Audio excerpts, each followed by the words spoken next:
हमारे साथ स्वामी दीपांकर इस वक्त जुड़ गए हैं लाइव और सीनियर जर्नलिस्ट हर्षवर्धन त्रिपाठी जी भी आ गए हैं। आप दोनों का स्वागत है ओपिनियन इंडिया में।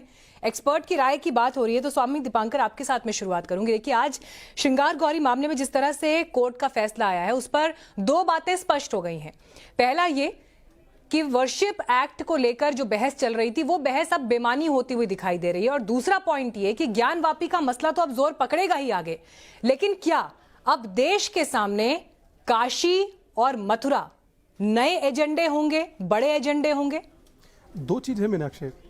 पहली बात, मैं आस्था को एजेंडा कभी नहीं समझता, और मुझे लगता है कि मेरे जीवन का एक एक क्षण अगर जो राम मंदिर को लेकर गया है तो वो मात्र प्रतीक्षा में, तारीखों में, और कहीं ना कहीं ये समझने और सुनने में कि राम का कमरा नंबर क्या था। 10,000 कमरे थे। मगर मैं फिर भी एक बात कहूँगा कि आज जो वर्शिप एक्ट है 1991, कहीं ना कहीं वो धताध्वस्त और बेईमानी हो गया।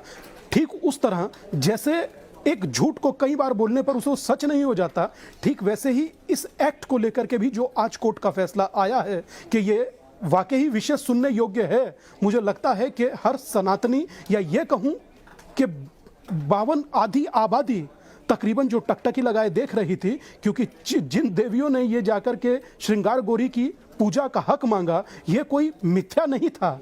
सोचिए कि चतुर्थ नवरात्र में मात्र आधे घंटे के लिए चौखट से तिलक लगाकर वापस मोड़ देना, ये कितना जायज था, वो भी उसके लिए जिसकी आस्था का केंद्र विश्वेश्वर रहे हो। आस्था से तो किसी को इनकार नहीं है, लेकिन बात तो इनकार तो इससे भी नहीं किया जा सकता कि अब इन मामलों में राजनीतिक रंग किस तरह से चढ़ेगा वो सूरत आने वाले दिनों में दिखाई देगी, और कोई बहुत आश्चर्य नहीं होना चाहिए कि 2024 के लिए बड़ा मुद्दा बनेगा।